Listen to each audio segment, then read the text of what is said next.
Roncar no es normal y puede estar apagando tu cerebro cada noche.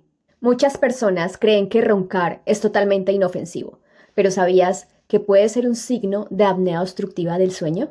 No es solamente un problema respiratorio, está asociada a mayor riesgo cardiovascular, el doble, bruxismo, fatiga crónica e incluso microdespertares por la falta de oxígeno.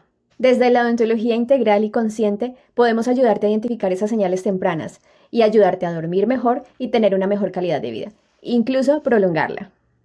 Recuerda que te habló la doctora Fernanda López. Información clara para decisiones conscientes.